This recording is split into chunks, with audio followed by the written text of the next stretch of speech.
you travel the world for a year, you see and experience so much, and we want to share our daily travels with you.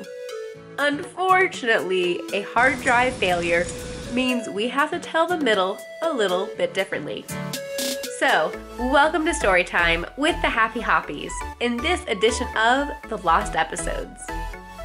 And our last Lost episode country! Yeah! So excited! So, we're still recapping using our stories and Peter's photos, but soon, very soon, we'll get back to actual footage! Woo! So we took off at 10 a.m. that morning from Calcutta, India to Bangkok, Thailand. And when we got to Thailand, the airport was really nice. And then when we got out, you know, the cars were new. It was very busy still, like it was kind of like it was in India, but not as crazy busy. Not as many horns. Yeah, and there's still some, but not as crazy again. And people stayed in their lanes. It wasn't as chaotic. That was like the first impression. So we got to our hotel and we did this a lot. We only booked it for one night because that way then we can see if we like the hotel, see if we have good Wi-Fi speeds there because we do need to work as we are traveling.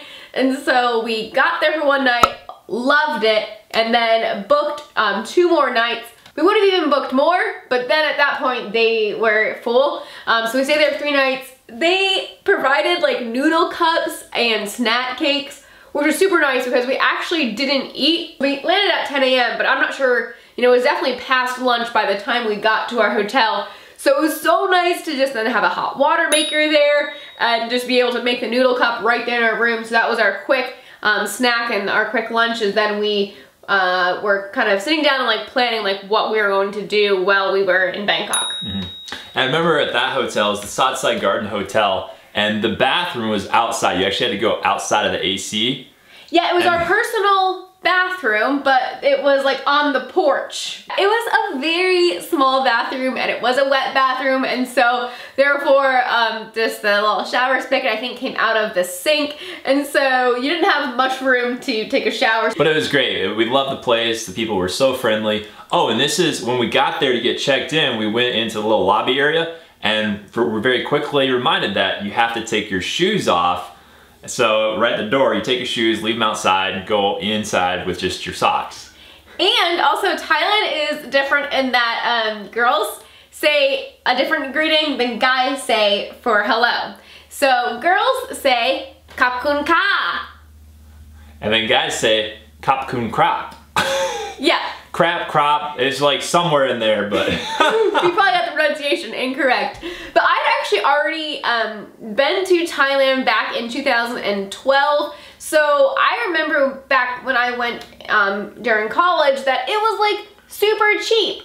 So I was still like kind of like, I'm like, Peter, just like, wait, like when you get to Thailand, everything's so affordable, it's awesome. But at this point, we have already been traveling in affordable countries and we just came from India. So coming from India to Thailand, Thailand actually kind of seemed expensive because we went down to a 7-Eleven because I wanted to get a matcha green tea, and then Peter got like this like milk tea, and I think they were each like $3 a piece or something like that, $2 each, I don't know. Normal prices. Normal pricing, right? Like that's what, like you would, you know, pay that in the States. Probably a little bit cheaper, obviously, but it seemed like so much after coming from India when we would get home meals for $2.50, including drink and an amazing like meal. So, right. But that was a 7-Eleven. Like the street food was. The street food was better, and also this is Bangkok. This is the capital where, you know, things are probably higher priced. I hadn't been to Bangkok previously.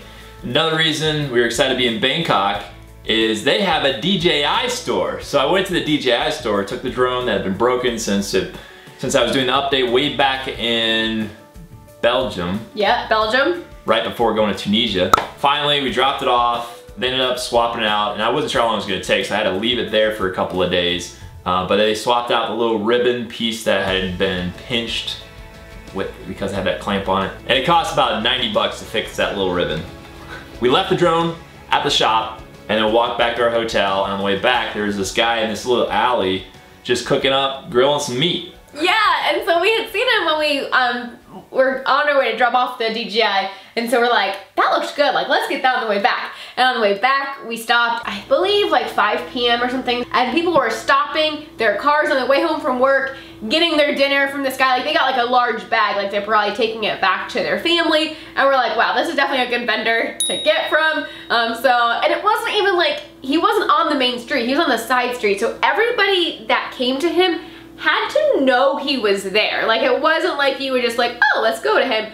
So it was crazy how busy he was for his location. But yeah, we just got some meat sticks for dinner, and that was super good. So next day we stayed in and got some work done, enjoyed the high-speed internet, and then the evening we went out to 2 different night markets. The first one was the Rachata something night, like train night market, and they have actually 2 locations. We went to the original one, the biggest one first, and that was really cool. We got to go up above actually on one of the little shops and look down at all the colorful tents with the lights. Yeah, that was super cool seeing that.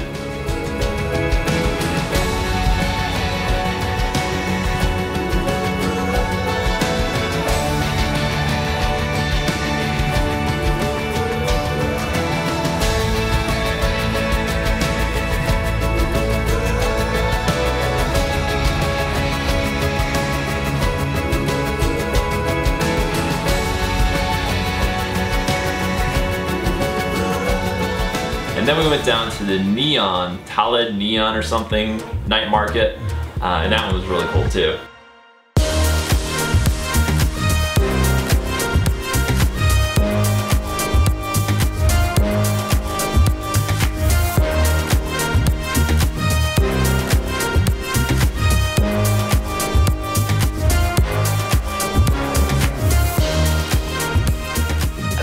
Loved exploring the night markets. I was on a hunt the very first night to get like some really fun Thai pants.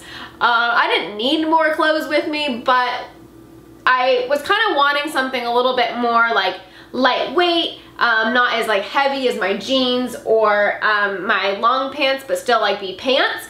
And so I was on a hunt, and I did find it. I don't know if it was at the first or second one. But yeah, some fun pictures of that because the next day I wore them and Peter took pictures of me in them. And I don't think I'll have a lot of pictures of the food that we tried, but that was one of our favorite things at the night market, was to try the different kinds of local food. It's amazing. They had like a little green pancake at one place. It was so good. And then we'd always try like pad Thai, because that's one of our favorite Thai dishes. So we'd try the different ones, different places. You got some kind of like fruity smoothie at one of them. Yeah, and also I love, like we did a lot of sushi there too, because they had 5 baht and 10 baht sushi rolls. And so the 5 baht are just like little circle, and then the 10 baht ones would like have like a piece of like salmon on it or a piece of fish. We had no idea like what they were. Sometimes it was raw, sometimes it was cooked. But they were good. So good, yeah. And the way that we were traveling on a budget is a lot of times it was more affordable to go to a grocery store and to buy groceries, and that saved you a lot of money than eating out every night. But we started to do that when we were in Asia, and we quickly realized that it was actually cheaper and better food to just go and eat at these night markets or street vendors. I have no idea where they're getting their stuff for such an amazing price, but seriously, like, I mean, maybe if you want like a specific thing, I guess go grocery shopping, but otherwise, just eat off the street. Like, that sounds weird, but it is so good. And join us in the next video as we explore Bangkok. See ya! I remember just thinking at that point, oh man, we're not in India anymore. Like, everything was so cheap, let's go back to India. Yeah, so it wasn't heated, and it was, a wet bathroom again, which... We didn't need heat, we needed AC.